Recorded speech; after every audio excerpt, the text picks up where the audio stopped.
Здравейте!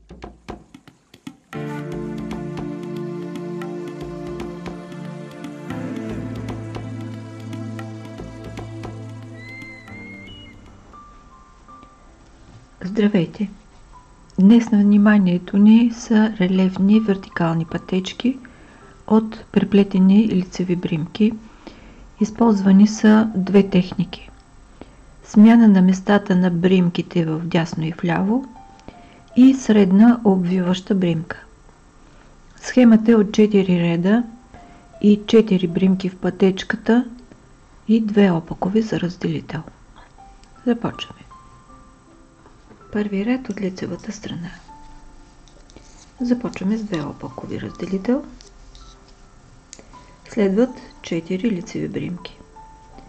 Първите 2 разместваме местата им с наклон вдясно, на вторите 2 разместваме с наклон вляво, като изплитаме едната бримка, а втората остава неизплетена.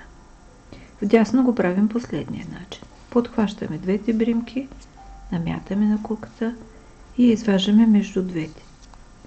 Така изплетахме едната бримка, а другата само се премести в дясно, без да бъде изплетена. Следва размяна с наклон вляво. Изплитаме втората за задната стена и сваляме първата. 2 разделителни. Наклон дясно, наклон вляво, 2 разделителни. Наклон дясно, наклон вляво,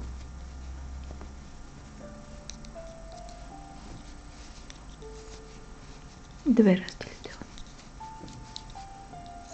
И крайна бримка. Втори ред от опаковата страна. На него ще образуваме тази обвиваща бримка, която е в средата. Последния начин.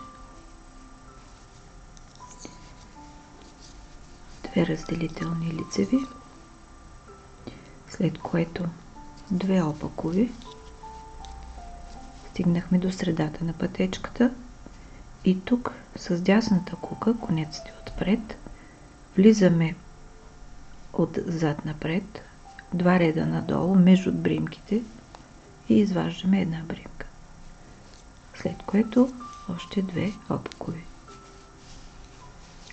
И отново 2 лицеви разделител, 2 опакови,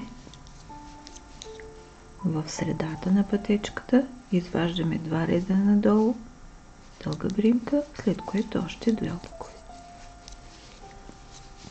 2 лицеви, 2 опакови, изваждаме дълга бримка, 2 опакови. И така до края на реда.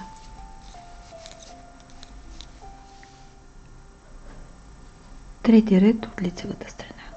Сваляме крайната, 2 опакови за разделител и следват 5 бримки. Първата изплитаме лицево. В средата на пътечката имаме 3 бримки. Средната е обвиващата.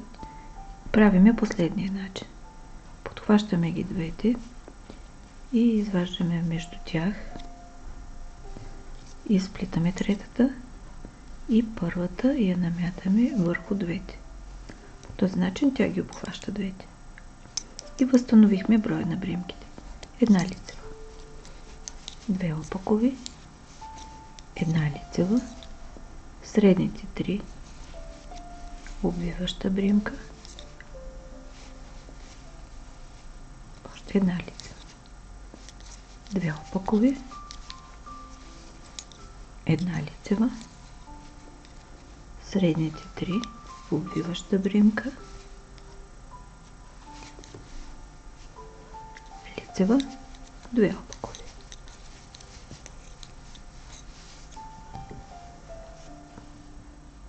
И четвърти, последен ред от опаковата страна. Тук плетем 2 лицеви, 4 опакови, 2 лицеви, 4 обкови. Тази красива ластична плетка с интересна и необичайна текстура от преплетени лицеви бримки и добър релеф е подходяща за всеки сезон, за вълнена и за памучна прежда. Горещо ви я препоръчвам. Благодаря ви, че бяхме заедно. Ако харесвате това видео, натиснете бутон лайк. Абонирайте се за канала и за известията, за да гледате всички мои видеа. Пожелавам ви вдъхновение, летете с любов и бъдете щастливи. До скоро!